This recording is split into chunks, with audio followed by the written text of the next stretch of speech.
یوم القیامت اعمی، اللہ رحم فرمائے، جب قیامت کا دن ہوگا اللہ اندھا کر کے اٹھائیں گے. یہ انسان اپنے رب سے پوچھے گا قال رب لم حشرتنی اعمی، اے میرے رب میں تو دیکھنے والا تھا، تو نے مجھے اندھا کر کے کیوں اٹھایا؟ تو اللہ رب العزت جواب دیں گے قال کذالک اتتک آیاتنا فنسیتھا، تیرے پاس میری نشانیاں، میری آیات، میرے احکام آئے تھے،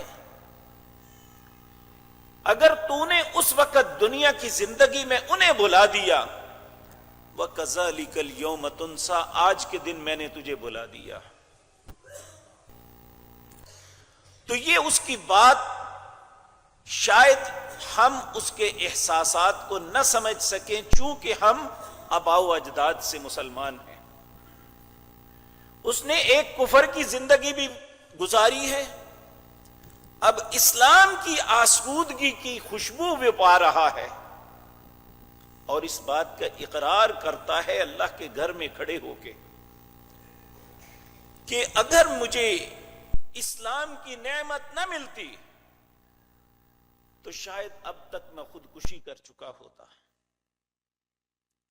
تو اسلام ایک سلامتی کا نام ہے، اسلام ایک خیر کا نام ہے، لیکن ہم مسلمان ہیں، زندگی کی کئی بہاریں گزار چکے، کوئی 20 سال، کوئی 30، 40، 50، 60، 70 سال تک گزار چکے.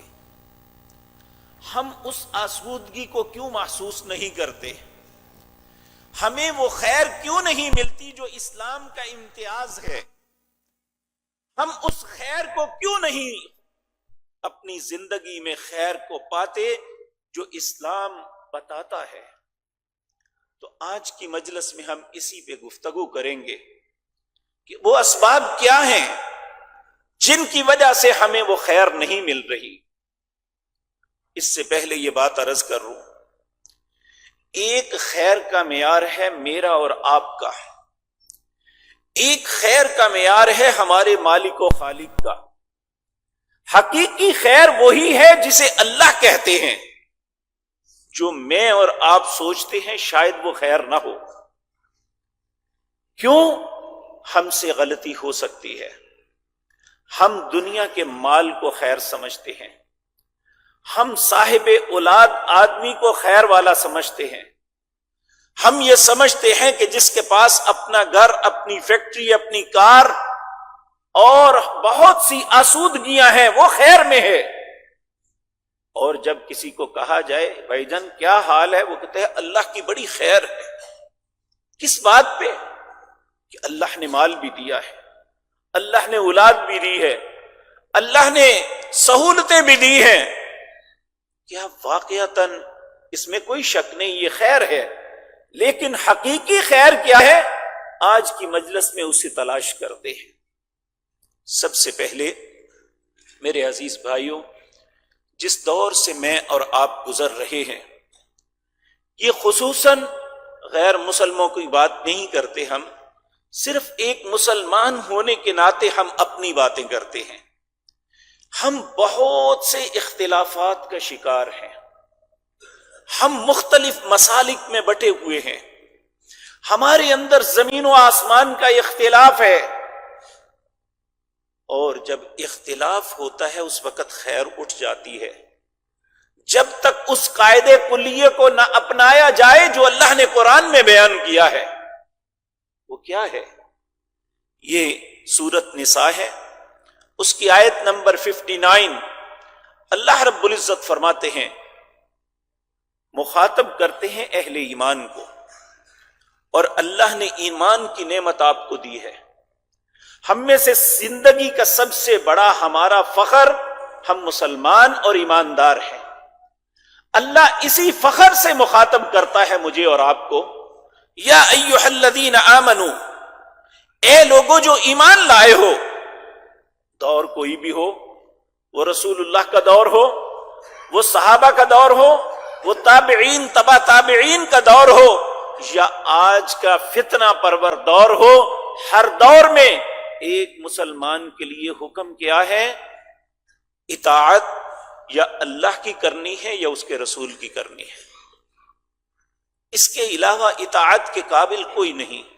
ہاں، تیسرا فرمایا وَأُولِي الْأَمْرِ مِنْكُمْ، تم میں جو صاحب امر ہیں۔ صاحب امر کون ہے؟ دو معنی ہیں اس کے۔ ایک مسلمانوں کے علماء، اب یہ ڈیفینیشن الگ الگ ہو گئی ہے۔ پہلے جو حکمران ہوتا تھا وہ عالم دین بھی ہوتا تھا، وہ قاری قرآن بھی ہوتا تھا، وہ حافظ قرآن بھی ہوتا تھا، وہ اس محراب و منبر کے اوپر کھڑے ہو کے خطبہ بھی دیتا تھا، لوگوں کو نماز بھی پڑھاتا تھا۔ جب سے اسلام کے اندر یہ الگ الگ دیوار بن گئی، علماء الگ ہو گئے اور حکمران الگ ہو گئے، اس وقت اسلام کا زوال شروع ہو گیا۔ وگرنہ آپ تاریخ اسلام کا مطالعہ کر کے دیکھ لیں۔ میں مثال کے لیے عرض کرنے لگا ہوں، کسی کا دل دکھانے کے لیے نہیں۔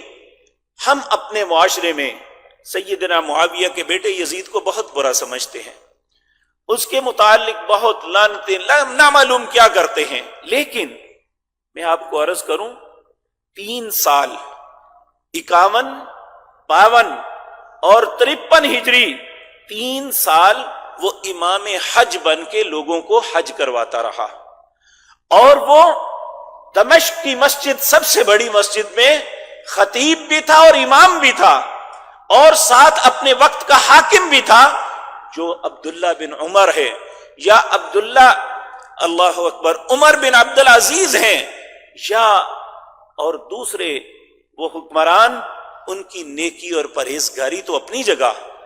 یہ جن کے متعلق ہمارے تصورات بہت غلط ہیں، وہ بھی اپنے وقت کے امام اور خطیب تھے، لیکن آج ہمارے حاکم اسلام سے بہت دور ہیں، انہیں علم ہی نہیں، اکثر باتوں میں اسلام کے متعلق وہ جھوٹ بولتے ہیں، اسلام کے متعلق غلط بیانی کرتے ہیں، اپنے آپ کو بڑا بنانے کی کوشش کرتے ہیں، لیکن حقیقتاً اسلام کی روح سے بالکل ناواقف ہوتے ہیں۔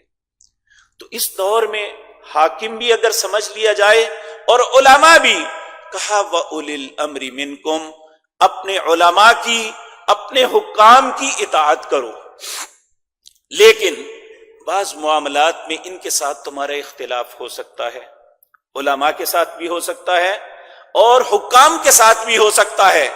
جب ایسا ہو جائے تو پھر کیا کرنا ہے؟